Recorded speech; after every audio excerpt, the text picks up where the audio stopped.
मी विजय शिर्के, माजी उपसरपंच खेडी ग्रामपंचायत.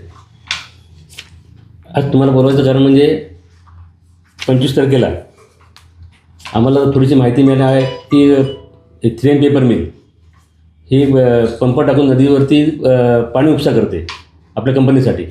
हे बरेच दिवस आम्ही ते लक्ष ठेवून होतो, पण आम्हाला ते ठिकाण सापडत नव्हतं. पण ह्याच्या अगोदर ते ठिकाण पूर्वीपासून होतं, ते नदीमध्ये होतं, पण ते गाळ उपसा केल्यानंतर त्यावेळेस ते पंप काढला गेला. आणि आता ते ठिकाण जगदीमध्ये जे बघितलं झाडा झोपडीमध्ये होतं, ते आम्हाला रात्रीच्या 10:30-11 दरम्यान आम्हाला समजल्यानंतर आम्ही त्या ठिकाणी गेलो आमच्या कार्यकर्ते सगळं. ते नेमकं ते दिसत पण नाही, निदर्शन पण येत नाही, आणि त्याच्यामध्ये तो पाणी त्यावेळेस चालू होतं. पण नंतर आम्ही तिथून MIDCला अधिकाऱ्यांना कॉन्टॅक्ट केलेलं. आम्हाला वाटतं MIDCच्या अंडर येते सगळं, पण MIDCने ते झटकलं की इरिगेशनवरती आहे, आमच्याकडे काय नाही ते. पण आम्ही इरिगेशनवाल्यांना रात्री फोन केला, त्यांनी फोन काही उचलला गेला नाही. सकाळी त्यांचा रिप्लाय परत आला आमच्याकडे, तेव्हा त्यांना सांगितलं, त्यांनी 2 अधिकारी पाठवले सकाळी 11 दरम्यान. आणि तिथेसुद्धा त्यांना स्पॉटला घेऊन गेल्यानंतर तिथेसुद्धा त्यावेळेस तो पंप चालू होता, अगदी फुल स्पीडने 2 इंची पाईपमधून. आणि त्याच्यामध्ये पाणी त्यांनी रेड हँड तिथे सगळं त्यांनी GPS कॅमेरा लावून ते सगळं ते शूटिंग केलं. त्यांच्याकडे शूटिंग आहे सगळं ते. त्यावेळेस ते लोक अधिकारी म्हटले होते की आपण हे किती वर्षापासून चाललं आहे ते आपण शोधून काढू.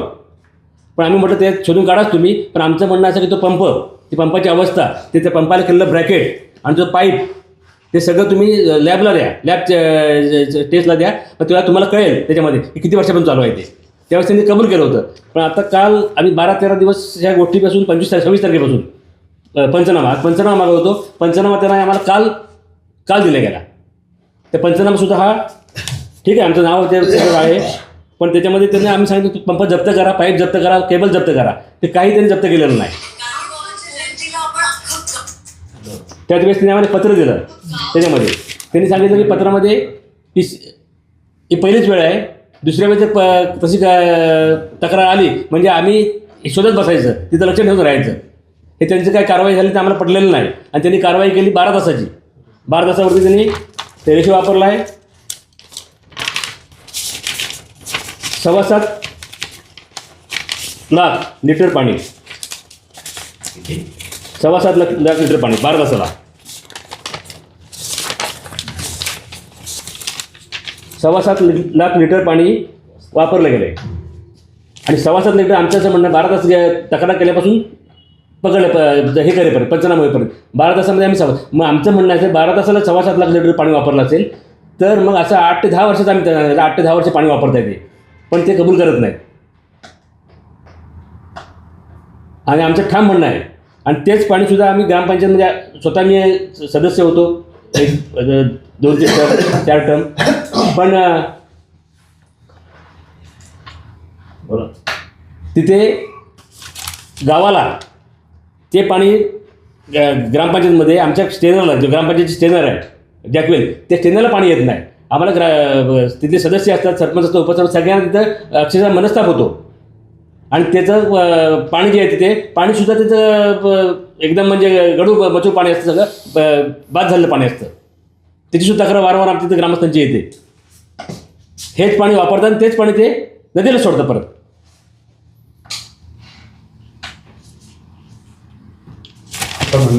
हां, आमचं म्हणणं असं की ही जी काय इरिगेशनने कारवाई केली ती आम्हाला काय मान्य नाही आहे. 46,000 त्यांनी दंड लावला. कंपनी किती वर्ष तिथे आहे आणि आता तुम्ही आत्ताच कसे काय त्या विषयावरती बोलू लागला? इतके वर्ष त्या ठिकाणी कंपनी आहे, हां, तुम्ही आत्ताच का जागे झाला असं मला प्रश्न. जागे झालं नाही साहेब, आम्हाला थोडंसं माहिती, थोडंसं वेळलं तरी पाणी ते वापरत आहे नदीतून, पण ते आपल्याला जागा सापडत नव्हती. जागा त्या दिवशी सापडल्यानंतर ते ठिकाण सापडलं, तेव्हा ते आम्हाला माहिती पडलं.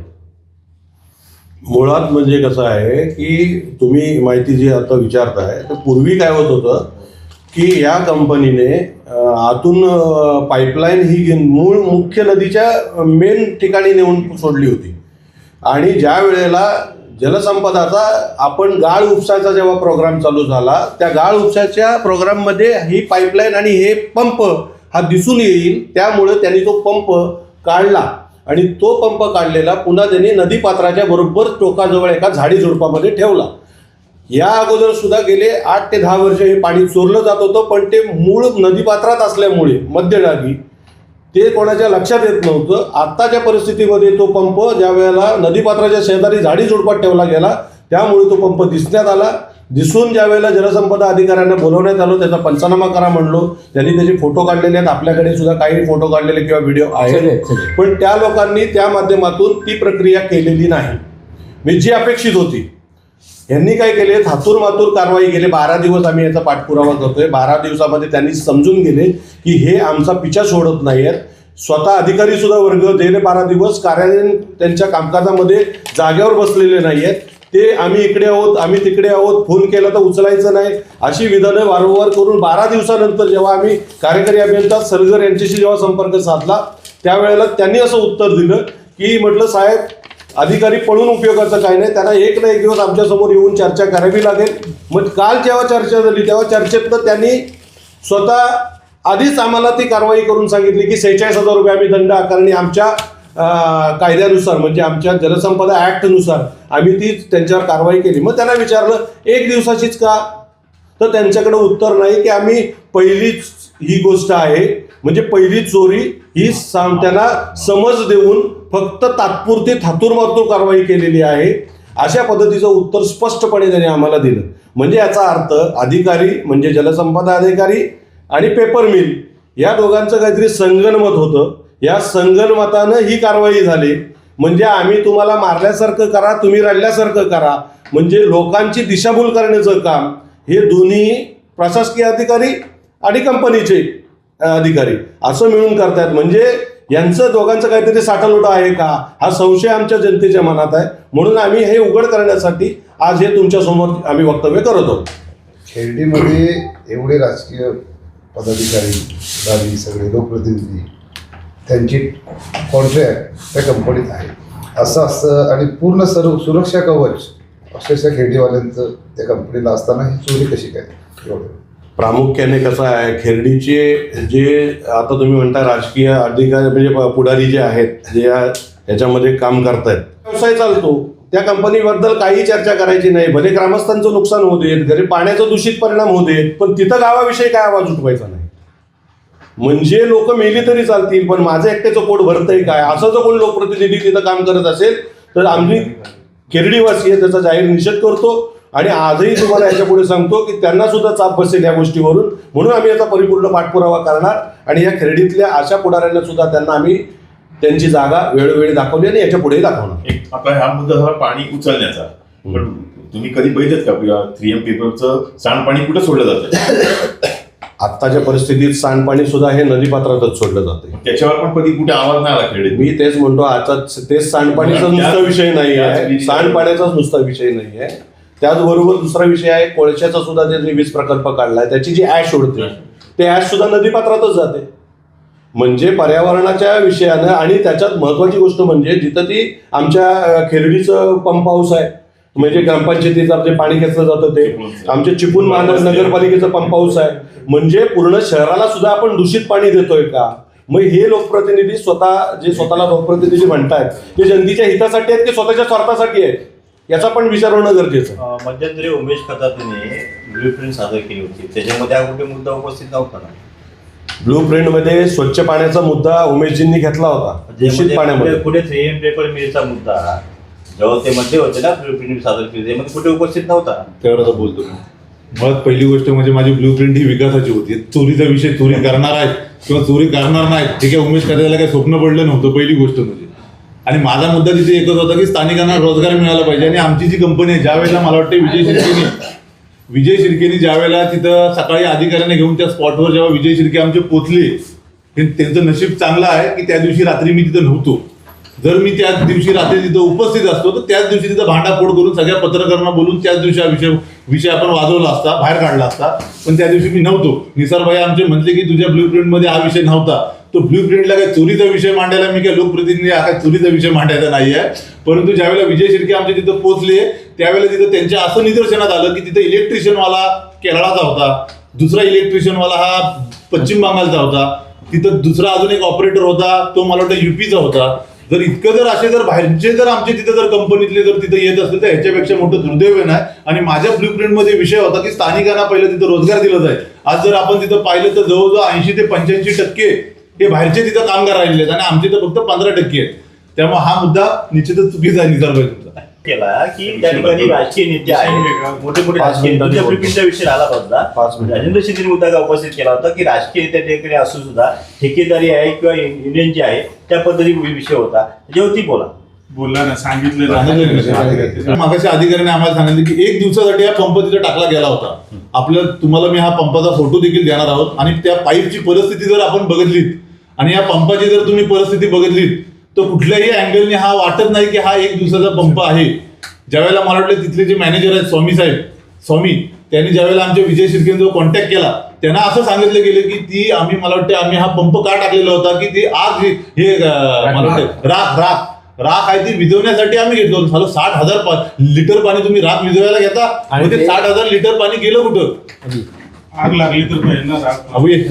अंदाज केला. एक मिनिट, जे डॉक्युमेंट्स आहेत ना, त्यांचं म्हणणं काय ते सुद्धा तुम्हाला झेरॉक्स देतो.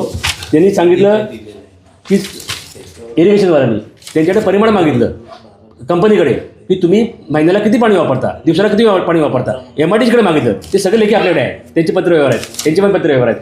आणि त्यांनी जे पाणी दिलं पण एवढी तुम्ही 12 तासाचं कसं लावलं, एवढं अर्जंट काय, थोडं अजून काय केलं असतं. कंपनी MIDC पाणी घेत नाही का?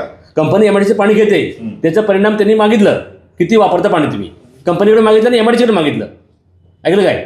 पण ते मागितलं तो येईपर्यंत तरी तुम्ही थोडा वेळ घ्यायचा होता. मग अर्जंट 46,000 भरून घ्यायची गरज काय. आणि त्यांनीच दिले आपला कागद 7.25 लाख लिटर 12 तासाला. मग 7.25 लाख लिटर 12 तासाला, मग 24 तासाला किती झाले, 10 दिवसाचे किती झाले, महिन्याचे किती झाले. आणि आमचं म्हणणं 8 ते 10 वर्ष पाणी वापरताय.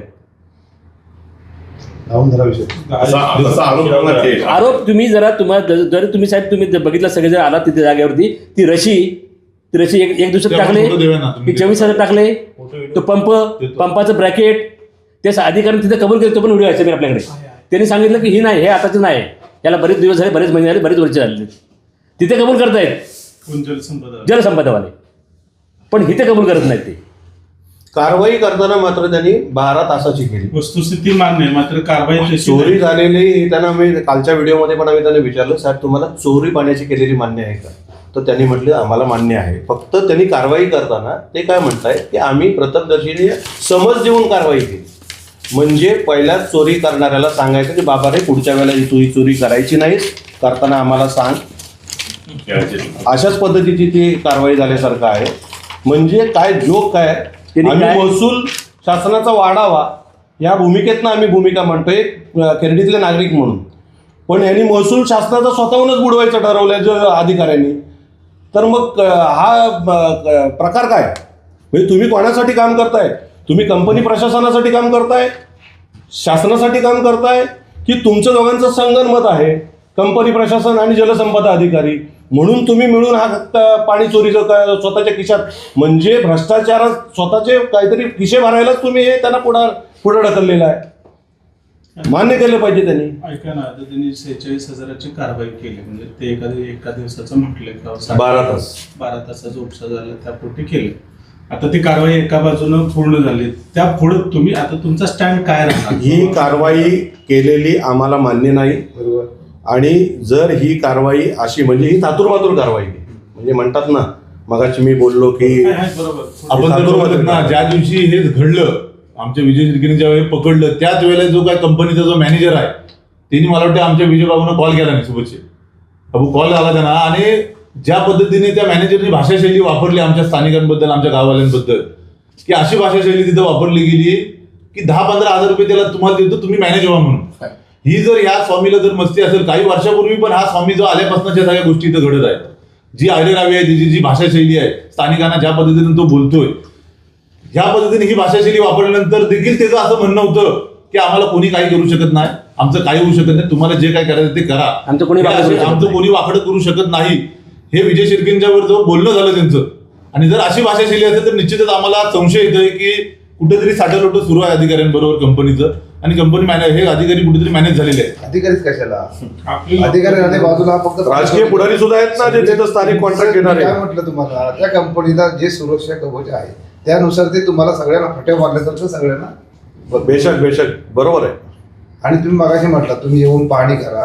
आतापर्यंत 25-30 वर्ष झाली प्रत्येक वेळा खेडेवाल्यांनी आंदोलन केली, आम्ही जाऊन पाणी केलंय आणि 8-10 दिवसात आंदोलन सगळी संपली. पण हे आंदोलन साहेब नाही हे सांगतो तुम्हाला ह्याच्यात ना, बरोबर. त्याच्यामुळं तुम्ही काय कराल ना, तो शेवटपर्यंत करणार असाल तर सांगा आम्हाला, आम्ही त्या पद्धतीचं तुम्हाला सपोर्ट करू. जे काय असेल आता सांगणार आणि 8 दिवसांत त्याच्यावर काहीच होणार नाही तर तशा पद्धतीचं कृपया काय करू नका. आणि करायचं झालं तर शेवटपर्यंत साहेब तुम्हाला हे सगळे निदर्शनात त्यांनी जी भाषा आपल्या आमच्याकडे निरोप पाठवले, काय मेसेज पाठवले, पण मला जर तिथं करायचं नसतं, त्याला ब्लॅकमेल करायचं असतं तर रात्री मी आम्ही माझा विषय पण नाही. त्यांचं म्हणणं आहे, एक मिनिट, एक मिनिट. ऐका, त्यांचं म्हणणं असं आहे, ऐका 2 मिनिटं, की ते शेवटपर्यंत करा, हां, मधून सोडू नका. तो विषय साहेब जे हा पाठपुरा आपला शेवटपर्यंत राहील, होय ना. या संदर्भामध्ये आता यांनी केलेली कारवाई आम्हाला मान्य नाहीये. त्याविषयी अजून आम्हाला पुढे काय मी तुम्हाला करायचं आहे. विचारत देतो. याची- एक मिनिट, तुम्ही राखाचं म्हणताय हा. ना, जेव्हा तो पॉवर प्लॅन्ट हा. उभारतात त्यावेळेला सुनावणी हा. घेतात, अशी झाली का? तेव्हा खेडेवाल्यांनी का सपोर्ट केला? तुम्हाला सांगतो, हे जे तुम्ही म्हणताय ना की बहुसंख्येनं तिथं हे केल्याशिवाय आपण ग्रामसभा घेतल्याशिवाय तिथं काय ओपन झाली नाही, ऍक्च्युली तसं झालेलंच नाहीये. ग्रामसभेचा ठरावच नसेल मी नसेल म्हणतो. नसेल मग उभारला ना, मग नाही आहे, म्हणजे याचा अर्थ ग्रामपंचायतीतनं सुद्धा आम्ही या गोष्टीचे पुरावे एकत्र गोळा करणार आणि ग्रामपंचायतीने सुद्धा जी काय कारवाई केली नसेल याआधी तर ती का केली नाही या संदर्भात सुद्धा आम्ही ग्रामपंचायतीला विचारणार. नाही, तुम्ही बोला त्या विषयी होते, तुम्ही ग्रामपंचायतीमध्ये होता.